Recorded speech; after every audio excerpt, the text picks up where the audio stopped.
নমস্কার বন্ধুরা, খুবই একটি দারুণ রেসিপি তৈরি করব। এখানে আমি কিছু সয়াবিন সিদ্ধ করে নিয়েছি, সিদ্ধ করে জল দিয়ে ধুয়ে নিয়েছি।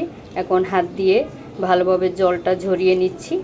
এইভাবে জলটা ঝরিয়ে নিয়ে তারপর নিউট্রোলকগুলো দিয়ে আমি একটি দারুণ রেসিপি তৈরি করে নিচ্ছি। সয়াবিনগুলোর জল ঝরিয়ে নিয়েছি। তারপর এখানে কিছু চিংড়ি মাছ, তারপর পেঁয়াজ, রসুন, কাঁচামরিচ সবগুলো আমি এখন একসঙ্গে মিক্সার মেশিনে দিয়ে ব্লেন্ড করে নেব। মিক্সার মেশিনে এখন আমি সবগুলো আস্তে আস্তে দিয়ে দিচ্ছি। কেউ যদি চায় তাহলে কিন্তু পাটায় বেটেও করতে পারে এই রেসিপিটা, তবে আমি মিক্সার মেশিনে করে নিচ্ছি। একে একে এখন সব একসঙ্গে দিয়ে দিচ্ছি, দিয়ে মিক্সার মেশিনে ব্লেন্ড করে নিচ্ছি। সবগুলো দিয়ে নিয়েছি, এখন মিক্সার মেশিনে ব্লেন্ড করে নেব। মিক্সার মেশিনে ব্লেন্ড করা হয়ে গেছে।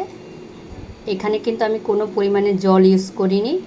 এটার সঙ্গে আমি এখন দিয়ে দিচ্ছি চালের গুঁড়ো।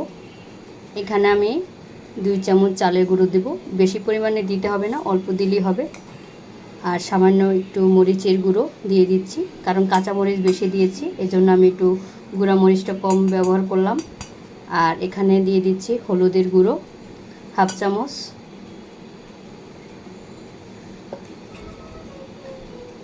দিয়ে দিচ্ছি পরিমাণ মতো করে আদা।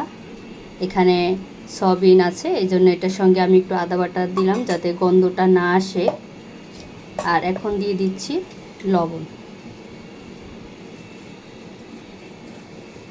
লবণটা পরিমাণ মতো করে দিবেন, যে যেরকম তৈরি করবেন সেই অনুযায়ী দিবেন। এখানে আমি আরেকটু লবণ দিয়ে দিচ্ছি। দিয়ে দিচ্ছি ধনে জিরার গুঁড়ো। আর সব শেষে দিয়ে দিচ্ছি একটু গরম মশলার গুঁড়ো।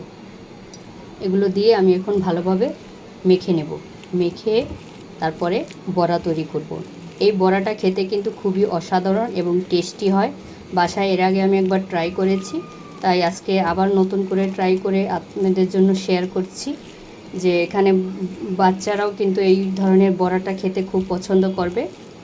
আমার গোপাল তো অনেক পছন্দ করে যে কোনো বড়া, তাই ওর জন্য একটু ইউনিক বড়া তৈরি করি মাঝে মাঝে। তাহলে আমি এগুলো সব মেখে নিয়ে ভেজে নেব। বড়াগুলো এখন আমি তেলের ভিতরে দিয়ে দিয়েছি। এভাবে আস্তে নিবু জালে ভাজতে হবে, বেশি ধাওয়া জাল দিলে তাহলে কিন্তু কোনো কিছুই ভালো লাগে না খেতে। একটু আস্ত নিবু জাল দিলে যে কোনো জিনিস সুন্দরভাবে আস্তে হবে এবং ভালোও লাগবে খেতে। এই যে এটা কিন্তু বাচ্চাদের টিফিনেও ইউজ করা যায়, মানে দেওয়া যাবে। আমি কিন্তু ভাতের সঙ্গে খাবো সেজন্য তৈরি করে নিয়েছি। আপনারা যদি চান তাহলে কিন্তু বাচ্চার টিফিনেও এরকম করে দেওয়া যাবে। ইউনিক একটি রেসিপি, এটা দিলে কিন্তু বাচ্চারা খুব পছন্দ করবে। বড়াগুলো আমি ফিরিয়ে নিয়েছি, দেখেন কত সুন্দর কালার আসছে, একটা ব্রাউন কালার চলে আসছে। আস্ত নিবু জালে আমি জাল দিয়ে অল্প অল্প করে ভেজে নিচ্ছি। আর এভাবে খেতে কিন্তু অনেক টেস্টি হয় বড়াটা। বাসায় এভাবে ট্রাই করে দেখবেন। একবার ট্রাই করে আমাকে কমেন্টসে জানাবেন কেমন হয়েছে বড়াটা। ছোট বড় সবারই অনেক পছন্দ হবে এই বড়াটি। ইউনিক একটি রেসিপি সয়াবিনের বড়া।